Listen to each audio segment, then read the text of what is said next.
La lourde enveloppe Mani a atterri sur l'îlot de ma cuisine avec un bruit sourd et creux. Elle est arrivée par courrier recommandé nécessitant ma signature physique à la porte, car mon père utilisait toujours le service postal lorsqu'il voulait faire passer une insulte dévastatrice pour une obligation légale standard. L'adresse de retour appartenait aux élégants bureaux d'avocat du centre-ville de son avocat personnel. Le contenu était censé être le bilan final sur 10 ans de la succession de ma défunte mère. Lorsque ma mère est décédée il y a 10 ans, elle a laissé derrière elle un portefeuille substantiel à 7 chiffres. Les conditions qu'elle a fixées étaient simples et juridiquement contraignantes.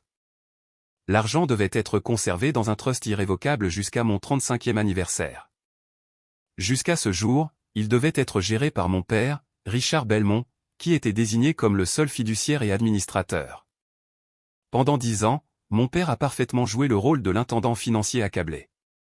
Il vivait dans une communauté fermée, conduisait une voiture de sport européenne qu'il prétendait être un avantage lié à ses activités de consultant, et partait en vacances dans des endroits qui nécessitaient un passeport et un hydravion. Lors des dîners de la fête de l'Action de grâce, tout en portant du lainage italien sur mesure et en vérifiant sa lourde montre en or, il soupirait et disait à tout le monde à quel point il travaillait dur pour protéger l'avenir de Maya de l'inflation. Il a toujours joué le protecteur jusqu'à aujourd'hui. Parce qu'aujourd'hui était la date limite pour lui de produire le grand livre final pour le tribunal des successions, lui permettant de fermer officiellement le trust et de s'en aller. J'ai brisé le sceau de l'enveloppe, j'ai sorti l'épaisse pile de papier agrafé et j'ai feuilleté directement au-delà du jargon juridique jusqu'à la page récapitulative à la fin. Je m'attendais à voir une date de transfert quand je m'attendais à voir les instructions bancaires pour ma distribution. Au lieu de cela, j'ai vu un solde final de 4 126 $. Je n'ai pas eu le souffle coupé. Je n'ai pas laissé tomber le papier. J'ai juste fixé l'encre noire jusqu'à ce que les bords de ma vision deviennent nets et froids. Il reste 400 $ d'une vie de travail de ma mère. Une lettre de l'avocat de mon père était jointe au début du résumé, remplie de ce genre de langage stérile et aseptisé conçu pour faire passer une dévastation complète pour une mise à jour administrative de routine. Corrections agressives du marché, volatilité sans précédent dans le secteur technologique, épuisement fiduciaire du principal en raison de ralentissements macroéconomiques inévitables. Et agrafée derrière cette lettre formelle se trouvait une note personnelle de mon père écrite dans son écriture irrégulière et arrogante. Le marché s'est effondré, Maya, j'ai fait tout ce que j'ai pu pour sauver l'héritage de ta mère, mais les algorithmes nous ont anéantis au cours des dernières années. C'est une tragédie, mais nous devons l'accepter. J'ai inclus une renonciation à la comptabilité finale. Signe-la et envoie-la à mon avocat pour que le juge puisse me libérer et fermer le dossier jeudi prochain. Avec amour, papa. Accepte-le. C'était son expression préférée. Dans ma famille, accepte-le était l'ordre que mon père utilisait quand il voulait que vous arrêtiez de poser des questions et que vous absorbiez son récit comme un fait absolu. L'ancienne version de moi aurait pleuré. L'ancienne version de moi se serait sentie coupable de lui faire du mal à propos de la perte de l'argent, en supposant qu'il avait fait de son mieux et échoué. Mais je ne suis pas l'ancienne version de moi. Et je ne regarde pas les excuses manuscrites. Je regarde les métadonnées. Quand j'ai mis sa note de côté et aplati les registres de transactions réelles contre le comptoir en marbre, mon père avait fourni une version fortement condensée et hautement censurée du grand livre. Des centaines de pages résumées en résumé trimestriel, en supposant que je ne saurais pas comment lire les colonnes. Il a supposé que je verrais du texte rouge, que je supposerais que cela signifiait qu'une action avait baissé, et que je signerais la renonciation juste pour éviter le casse-tête de regarder les calculs. Mais les voleurs qui portent des costumes coûteux font toujours exactement la même erreur. Ils pensent que les feuilles de calcul sont ennuyeuses, alors ils supposent que vous ne regarderez pas les données brutes. J'ai passé mon doigt le long de la colonne pour le 3e trimestre 2021.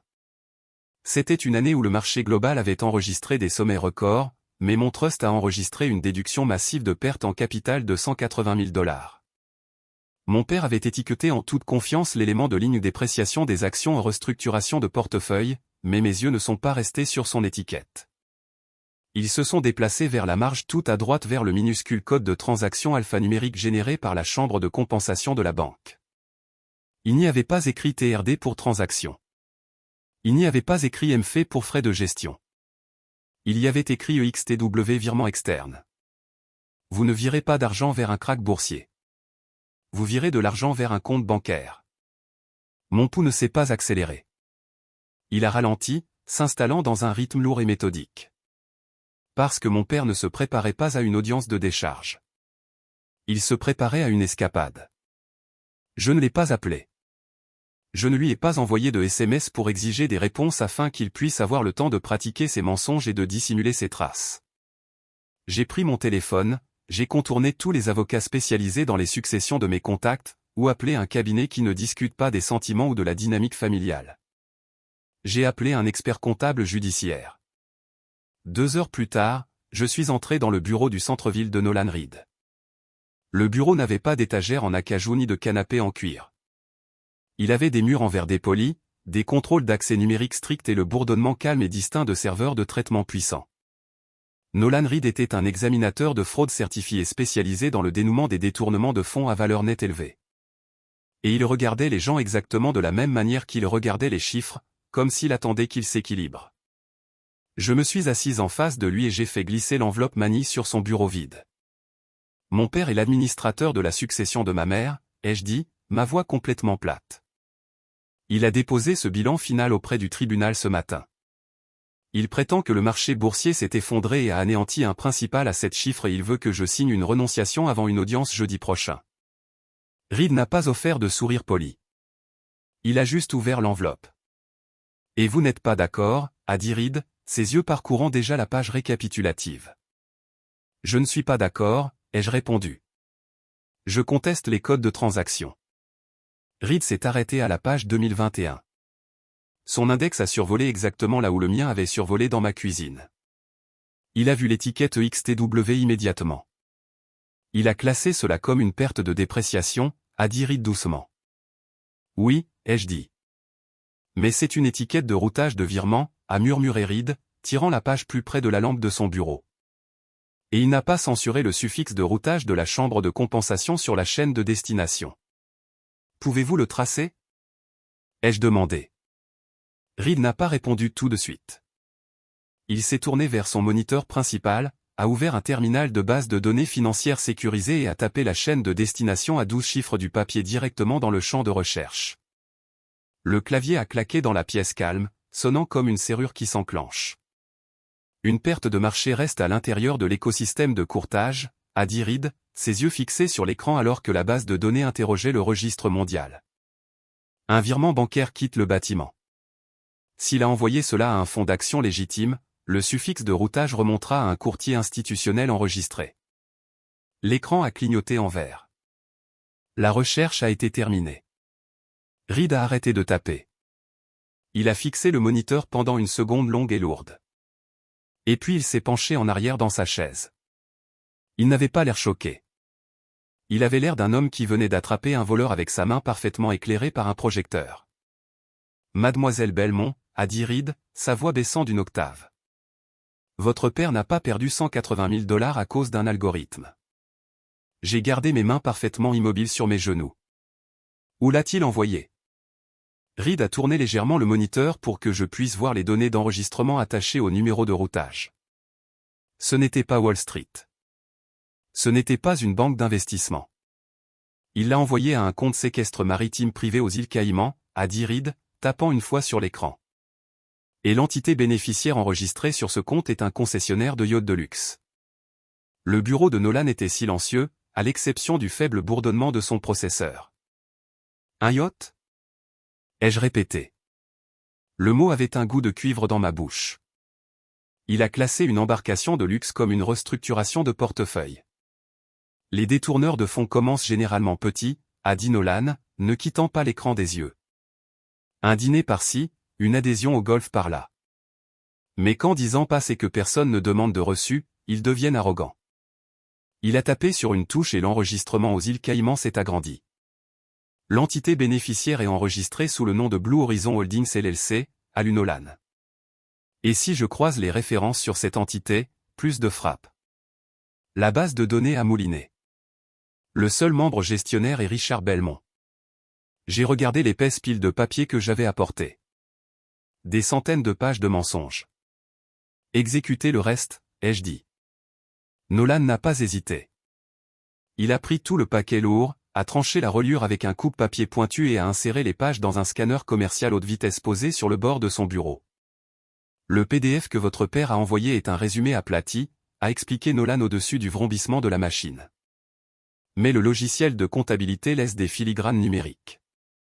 J'exécute la reconnaissance optique de caractères pour supprimer ces étiquettes personnalisées et extraire les codes de transaction brutes de la chambre de compensation. Nous sommes restés assis en silence pendant que la machine digérait 10 ans de l'héritage de ma mère. Quand elle a terminé, Nolan a exécuté un script d'extraction propriétaire. Des colonnes de données ont inondé son deuxième moniteur. Cela ne ressemblait plus à un résumé financier. Cela ressemblait à une autopsie. Nolan a mis en évidence un bloc de transactions de 2022. Il a prétendu une perte de 40 000 $ ici sous la volatilité du marché. Nolan a dit que le code brut est un transfert ACH direct vers un country club exclusif en Floride. Frais d'initiation, a-t-il fait défiler vers le bas. Voici 12 000 par mois pour des frais de conseil, a-t-il poursuivi. Routé directement vers une société écran nationale appelée Belmont Consulting, qui, je vous le garantis, n'a pas d'employés ni de clients. J'ai regardé le travail de toute une vie de ma mère s'évaporer en swing de golf et en fausses factures. Mes mains n'ont pas tremblé. Ma gorge ne s'est pas serrée. J'ai senti un calme profond et dangereux s'installer sur ma poitrine parce que mon père s'était assis à ma table de salle à manger il y a 6 mois, me regardant dans les yeux et me disant qu'il perdait le sommeil à cause des marchés mondiaux. Mon téléphone a vibré contre la surface en verre de la table de conférence de Nolan. L'identifiant de l'appelant s'est allumé. Papa. Nolan a arrêté de faire défiler et a regardé le téléphone, puis moi. Je n'ai pas refusé l'appel. Je ne l'ai pas mis en sourdine. J'ai balayé pour répondre et mis sur haut-parleur, posant mes mains sur mes genoux. Salut, papa, ai-je dit. Ma voix était complètement plate, dépourvue de tout tranchant ou accusation. Maya, chérie. Sa voix profonde et confiante a rempli le bureau stérile. J'ai vu la confirmation de livraison. Je sais que tu as reçu le paquet. Je l'ai reçu, ai-je dit. Il a poussé un lourd soupir théâtral. Le genre de soupir qu'un martyr fait. Je sais que c'est un choc, a-t-il dit doucement. Crois-moi, cela me brise le cœur de te remettre ce grand livre. J'ai passé des années à essayer de me protéger contre la bulle technologique, mais le marché est tout simplement impitoyable. Il n'a épargné personne. C'est beaucoup d'argent à perdre, ai-je répondu calmement. C'est vrai, a-t-il convenu rapidement, sentant ma conformité. Mais nous devons être réalistes, Maya. Le trust est vidé. La seule chose qu'il reste à faire est de fermer le compte pour que nous n'encourions pas plus de frais administratifs. As-tu vu la renonciation que j'ai jointe? Je l'ai vue. Bien, a-t-il dit, son ton s'éclaircissant de soulagement.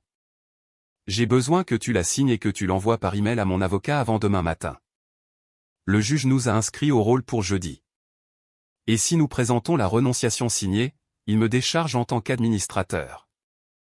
Le tribunal ferme le dossier et nous pouvons enfin laisser ce chapitre douloureux derrière nous. Le laisser derrière nous. Il voulait dire l'enterrer. Il voulait dire immunité légale. Une fois qu'un juge des successions signe une ordonnance de décharge avec la renonciation d'un bénéficiaire, l'administrateur est libéré de toute responsabilité. Le vol devient légalement permanent. J'ai regardé le moniteur de Nolan où une adhésion à un country club de 40 000 $ était actuellement surlignée en jaune vif. Je comprends le calendrier, papa, ai-je dit. Je savais que tu comprendrais, a-t-il dit chaleureusement. Tu as toujours été si mature à propos de ces choses. Envoie-moi un SMS quand tu l'auras envoyé par email à l'avocat. Je t'aime, gamine. Au revoir, ai-je dit. J'ai mis fin à l'appel. Nolan m'a regardé, son expression parfaitement neutre, mais ses yeux étaient perçants de respect professionnel. Tu ne l'as pas défié, a noté Nolan. Si je le défie maintenant, il vide les sociétés écrans et déplace les actifs physiques avant jeudi. J'ai dit, je veux qu'il entre dans cette salle d'audience en croyant qu'il a gagné. Nolan a hoché la tête une fois, puis s'est tourné vers son clavier. Si nous devons le prendre au dépourvu au tribunal, a dit Nolan, nous avons besoin de plus que de simples codes de transaction qui ne correspondent pas. Nous avons besoin de la trace papier physique de l'endroit où l'argent se trouve actuellement. Les juges ne gèlent pas les actifs sur la base d'une anomalie dans une feuille de calcul. Ils gèlent les actifs sur la base de preuves bancaires solides et irréfutables. Pouvez-vous l'obtenir? Ai-je demandé. Je peux tracer les numéros de routage, a dit Nolan. Mais pour obtenir les relevés de compte réels de Blue Horizon Holdings et de Belmont Consulting, nous avons besoin d'une assignation, et nous n'avons pas le temps d'en déposer une avant jeudi. Il avait raison. Les assignations prennent des semaines. Mon père avait parfaitement synchronisé la livraison du bilan final pour me donner zéro marge de manœuvre pour me défendre par le biais de la procédure de communication des pièces standards. Mais Nolan n'avait pas l'air vaincu. Il avait l'air engagé. Il a ouvert une nouvelle fenêtre sur son terminal, un portail sécurisé qui semblait différent des bases de données publiques. Heureusement, a murmuré Nolan, ses doigts volant sur les touches. Votre père a commis une erreur critique et arrogante. Quelle erreur? Il a utilisé son avocat personnel pour rédiger le bilan final, a dit Nolan, sortant l'entête de l'enveloppe que j'avais apportée. Le cabinet d'avocats de Vance & Sterling. Ce sont des avocats réputés. Ils ne soumettent pas sciemment des grands livres frauduleux à un juge des successions. Mais ils l'ont soumis, ai-je fait remarquer, ils ont soumis ce que votre père leur a donné, a corrigé Nolan.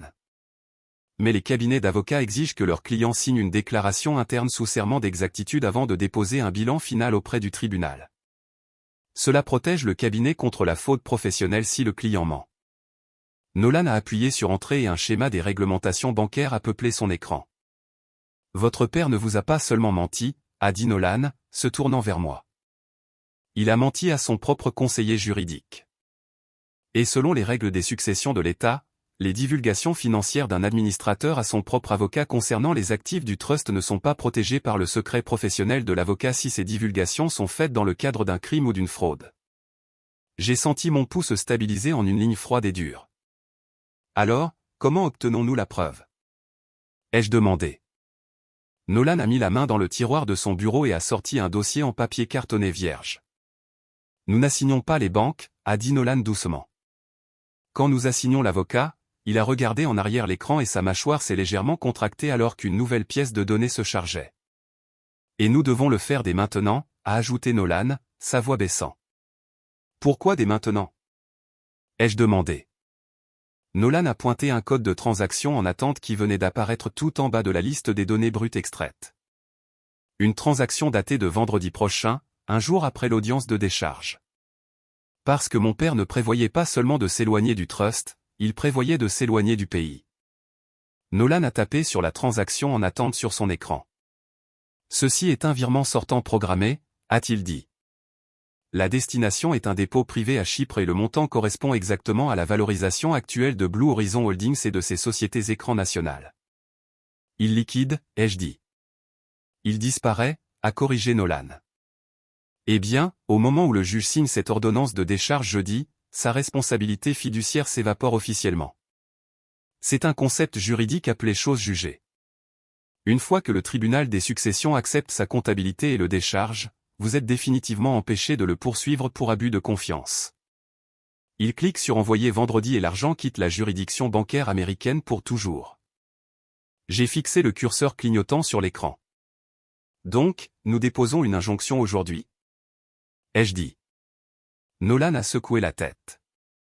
Si vous déposez une injonction d'urgence aujourd'hui, vous l'alertez. Il retire l'audience du calendrier, initie le virement vers Chypre immédiatement et enterre la société écran derrière 3 couches de loi sur la vie privée internationale. Vous passeriez les 10 prochaines années et un demi-million de dollars à essayer de percer le voile corporatif dans un tribunal étranger. Alors comment arrêtons-nous le virement? Ai-je demandé. Nolan a fermé le terminal sécurisé. Il a tendu la main vers le sol et a ramassé sa lourde mallette en cuir, la posant sur la table en verre. Nous n'arrêtons pas le virement, a dit Nolan, sa voix tombant dans un registre de pur absolu calculé.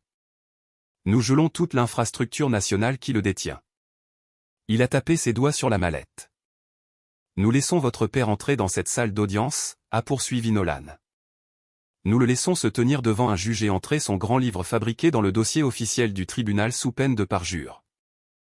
Nous laissons son avocat sans porter garant. Et la seconde exacte où il le fait. Nolan a laissé le lourd loquet en laiton se fermer. J'ai ouvert ma mallette. 2 jours plus tard, les couloirs du tribunal des successions sentaient le bois ciré et l'anxiété rance. Je portais un blazer bleu marine sur mesure et je me tenais près du fond du couloir, mes mains stables à mes côtés. À 9h15, les portes de l'ascenseur se sont ouvertes et mon père est sorti. Il n'avait pas l'air d'un homme qui avait volé l'avenir de sa fille. Il avait exactement l'air d'un voleur quand il pense qu'il opère entièrement dans les règles, a-t-il écrit. Il portait un costume anthracite sur mesure, une cravate en soie sobre et une expression de solennité fatiguée pratiquée. À côté de lui marchait son avocat, Gregory Lynn, un associé principal dont le taux facturable suggérait qu'il ne traitait pas de conflits familiaux désordonnés, seulement des manœuvres juridiques propres, efficaces et stérilisées. Lynn tenait un dossier en cuir immaculé contenant la pétition finale. Mon père m'a repéré debout près des portes de la salle d'audience, et sa posture a parfaitement basculé dans le rôle du parent tragique et aimant. Il s'est approché, son visage s'adoucissant avec une sympathie fabriquée. « Maya » a-t-il dit doucement, mais tendant la main comme pour toucher mon épaule. J'ai fait un demi-pas en arrière. Pas un tressaillement, juste une limite. Sa main est retombée, mais son sourire est resté collé, non perturbé par ma froideur. J'ai vérifié mes emails ce matin, a-t-il dit, gardant sa voix basse et apaisante. Tu n'as pas envoyé la renonciation à Grégory. Non, ai-je dit, je ne l'ai pas fait. Mon père a soupiré, un son lourd et patient conçu pour me faire sentir comme une enfant difficile qui ne pouvait tout simplement pas saisir la réalité. Maya, s'il te plaît, a-t-il dit. Je sais que c'est douloureux de faire face aux chiffres, mais prolonger cela ne ramènera pas l'argent. Le marché l'a pris. Faire une scène aujourd'hui ne fait que gaspiller le temps du tribunal et grignoter le peu d'argent qu'il me reste pour payer Grégory. J'ai regardé son poignet. La montre qu'il portait était une Patek Philippe. Elle se vendait environ 60 000 $. Je ne l'ai pas souligné. Je n'ai pas crié qu'il portait l'héritage de ma mère à son bras parce que crier est ce que font les victimes et j'étais juste ici pour documenter. Je ne vais pas faire une scène, papa, ai-je dit doucement. Je veux juste que tout soit au dossier officiel. Les yeux de mon père se sont plissés pendant une fraction de seconde, scannant mon visage à la recherche de faiblesse. Ne trouvant qu'une conformité plate et calme, il a hoché la tête. Très bien, a-t-il murmuré. Si tu as besoin d'entendre le juge le dire pour obtenir une clôture, alors finissons. Il s'est tourné et a traversé les doubles portes du département 6. Il n'a pas remarqué l'homme en costume gris qui se tenait tranquillement près de la fontaine à eau. Nolan Reed a pris le pas à côté de moi, sa lourde mallette en cuir fermement serrée dans sa main droite. C'est l'heure du spectacle, a dit Nolan doucement. À l'intérieur de la salle d'audience, la juge Harrison était assise au banc, examinant une pile de dossiers du matin. C'était une magistrate stricte et pragmatique qui ne tolérait ni les éclats émotionnels ni la perte de temps. Succession d'Eleanor Belmont, appela l'huissier. Mon père et Gregory Lynn s'avancèrent avec assurance vers la table du requérant. Je me dirigeai vers la table de la partie défenderesse. Nolan était assis au premier rang de la galerie, directement derrière la cloison en bois, posant sa mallette sur ses genoux. La juge Harrison ajusta ses lunettes et ouvrit l'épais dossier que mon père avait soumis. « Monsieur Lynn, dit la juge Harrison, j'ai une requête pour le compte rendu final et la décharge du fiduciaire, Richard Belmont. Je note qu'il n'y a pas de renonciation au compte rendu par le bénéficiaire jointe à ce dépôt. » C'est exact, votre honneur, dit Lynn avec aisance, sa voix résonnant d'une facilité professionnelle. Le bénéficiaire est présent aujourd'hui. Malheureusement, la fiducie a subi des pertes catastrophiques en raison des ralentissements sans précédent du marché dans le secteur technologique au cours de la dernière décennie. Le capital est pratiquement épuisé. Monsieur Belmont demande une décharge judiciaire formelle pour clore l'administration. La juge tourna la page vers le résumé, la même page qui affichait 412 $. Elle regarda mon père. Il inclina légèrement la tête, regardant ses mains, jouant le rôle de l'intendant dévasté à la perfection. C'est alors que la juge Harrison posa ses yeux sur moi. « Mademoiselle Belmont, dit-elle, sa voix s'adoucissant d'une fraction, projetant la sympathie habituelle réservée aux bénéficiaires qui ne comprenaient pas la finance. Je comprends que c'est un résultat difficile. Avez-vous examiné le compte rendu final fourni par le fiduciaire? Je l'ai fait, votre honneur, répondis-je. Et avez-vous des objections à ce que le tribunal inscrive ce grand livre au dossier et accorde la décharge au fiduciaire? Demanda-t-elle. Mon père tourna légèrement la tête, m'adressant un signe de tête doux et encourageant. Accepte-le, disaient ses yeux. C'est fini. Je posai mes mains à plat sur la table de la défense. Je m'y oppose, votre honneur, dis-je, ma voix résonnant claire, froide et totalement dénuée de chagrin. Gregory Lynn soupira de manière audible, se rapprochant du microphone comme un enseignant corrigeant un élève têtu. Votre honneur, il est extrêmement courant que les bénéficiaires aient du mal avec la dure réalité de la volatilité du marché, dit doucement Lynn. Mais mon client a fourni un grand livre certifié sur 10 ans, préparé selon des normes fiduciaires strictes. Les chiffres, aussi regrettables soient-ils, sont absolus. Les chiffres sont absolus, convainc-je, sans regarder Lynn. Mais en gardant les yeux fixés sur la juge. Mais les étiquettes sont un mensonge. La salle d'audience devint silencieuse. Les sourcils de la juge Harrison se haussèrent. Pardon ? Mon père n'a pas perdu la fiducie de ma mère à cause de la volatilité du marché, dis-je, ma voix tranchant le silence comme un scalpel. Il l'a perdue dans des yachts de luxe, des country clubs privés et des sociétés écrans nationales. Et j'ai apporté les données brutes des transactions de la chambre de compensation pour le prouver. Mon père laissa échapper un rire court et condescendant en secouant la tête. Votre honneur, ma fille est en deuil, dit mon père, s'avançant et utilisant son ton profond et autoritaire pour tenter d'étouffer ma déclaration. Elle ne comprend pas les documents financiers institutionnels. Elle voit de l'encre rouge. Elle voit une dépréciation du capital et elle suppose une intention malveillante. J'assure au tribunal que ce grand livre a été préparé par des professionnels agréés. C'est exactement le problème, dis-je. Je me tournai légèrement et fis un signe de tête vers la galerie. Nolan Reid se leva, déverrouilla les lourdes serrures en laiton de sa mallette, et le clic-clac bruyant résonna dans la pièce comme un marteau frappant une enclume. Car lorsqu'un examinateur de fraude certifié ouvre sa mallette dans un tribunal des successions, l'air s'échappe de la pièce.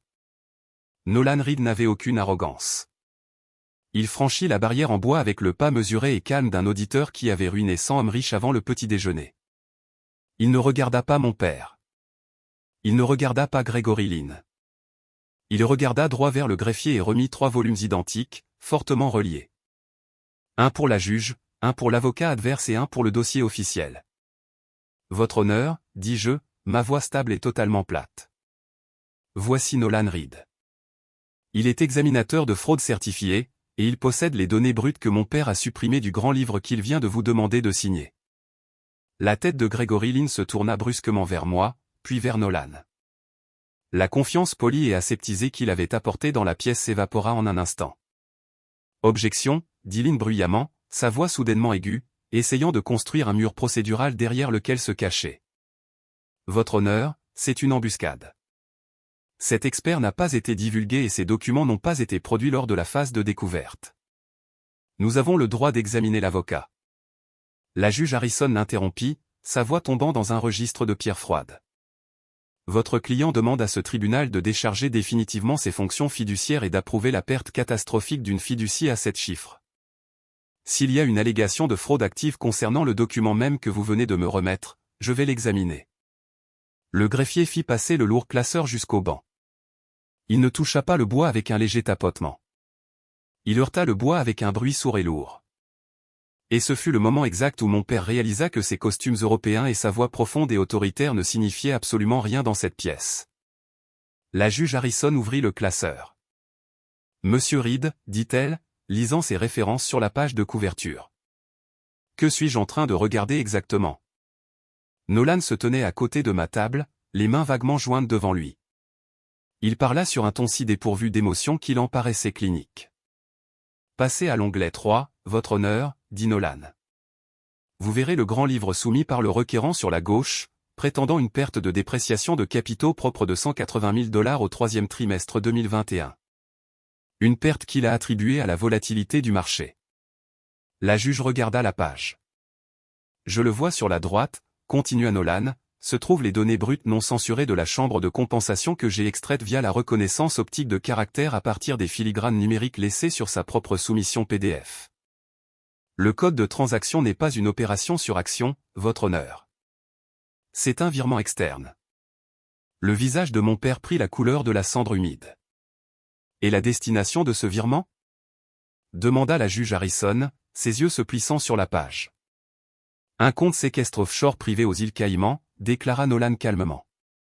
Le bénéficiaire enregistré est Blue Horizon Holdings LLC, qui renvoie à un concessionnaire maritime de luxe.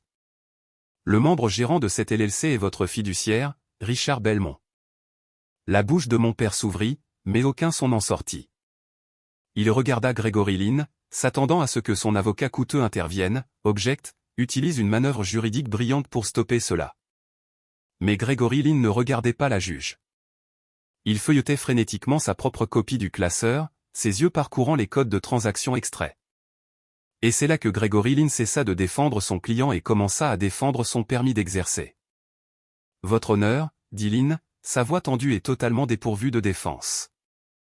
Je dois déclarer au dossier que mon cabinet a préparé le compte rendu final en se basant strictement sur les représentations assermentées et les fichiers fournis directement par M. Belmont.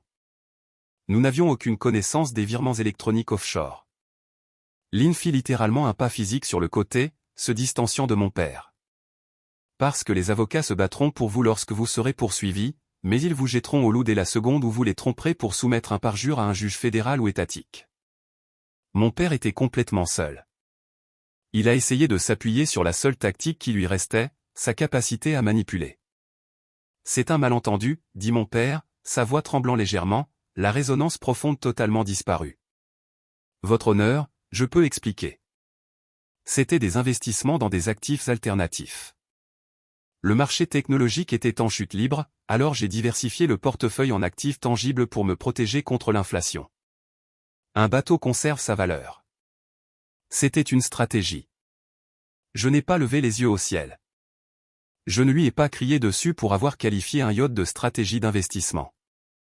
J'ai juste regardé la juge. La juge Harrison regarda mon père comme s'il était une tache sur le sol de sa salle d'audience. Une stratégie, répéta la juge Harrison, sa voix dégoulinant d'un mépris absolu. Monsieur Belmont, vous avez transféré des fonds de fiducie vers une société écran à votre nom pour acheter une embarcation de luxe, puis vous avez qualifié la transaction de dépréciation sur un document judiciaire sous serment. J'allais le rembourser, lâcha mon père. C'était la chose la plus stupide qu'il aurait pu dire. Dans une audience pour fraude, dire que vous alliez rembourser n'est pas une défense. C'est un aveu complet et enregistré de détournement de fonds. Les doigts du sténographe volèrent sur la machine, cimentant définitivement ces mots dans la transcription officielle. La juge Harrison tourna la page vers l'onglet 4. « Et qu'est-ce que ceci, monsieur Reed ?» demanda la juge en pointant un élément de ligne datant d'il y a 2 ans. 40 000 $ étiquetés comme frais de restructuration de portefeuille.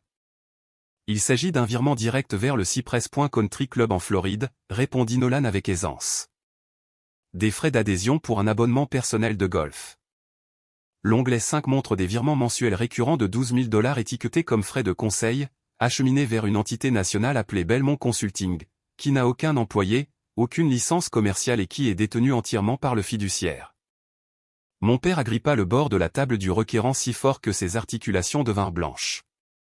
Il respirait par saccades superficielles et irrégulières.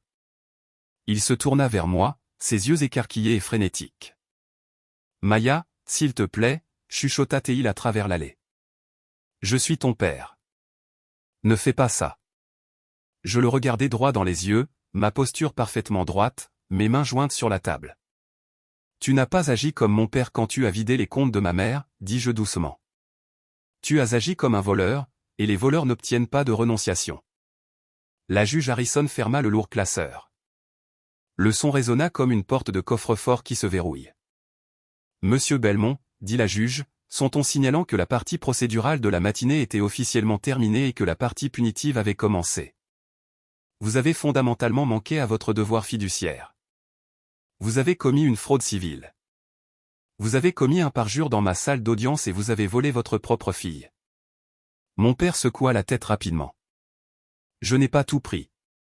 Il reste des capitaux propres dans les propriétés. Si vous me donnez juste le temps de liquider. » « Vous n'avez pas besoin de temps pour liquider, » interrompit Nolan, sa voix tranchant à travers la panique. Nolan regarda directement la juge. « Passez au dernier onglet. »« Votre honneur, » dit Nolan. La juge Harrison ouvrit le classeur une dernière fois.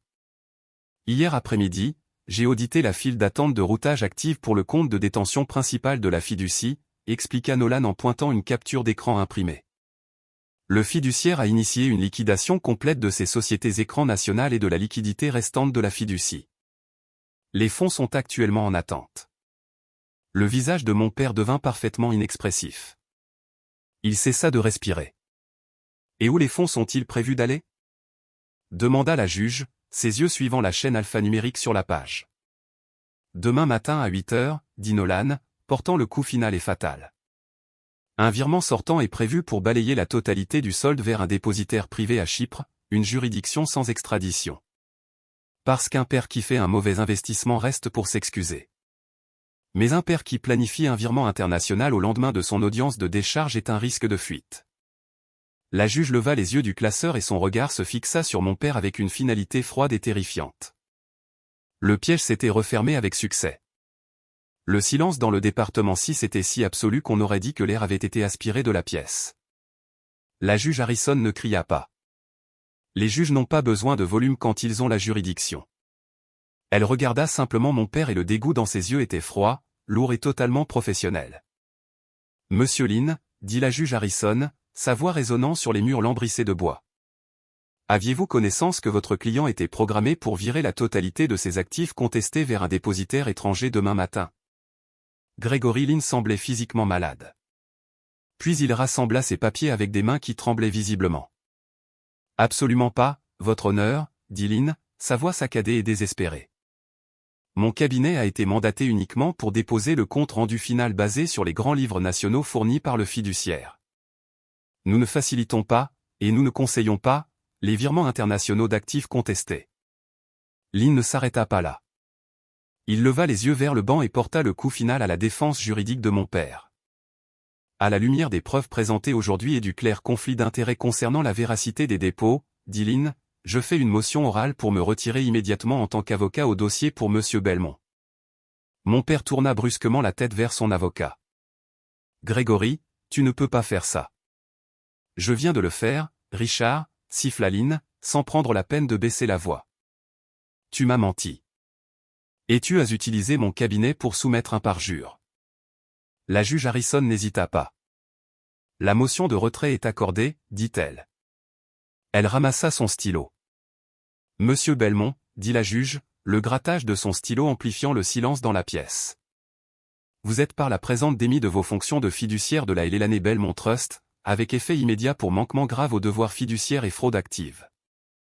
Mon père agrippa le bord de la table. Il haletait légèrement, le costume anthracite sur mesure semblant soudainement de taille trop grand pour lui.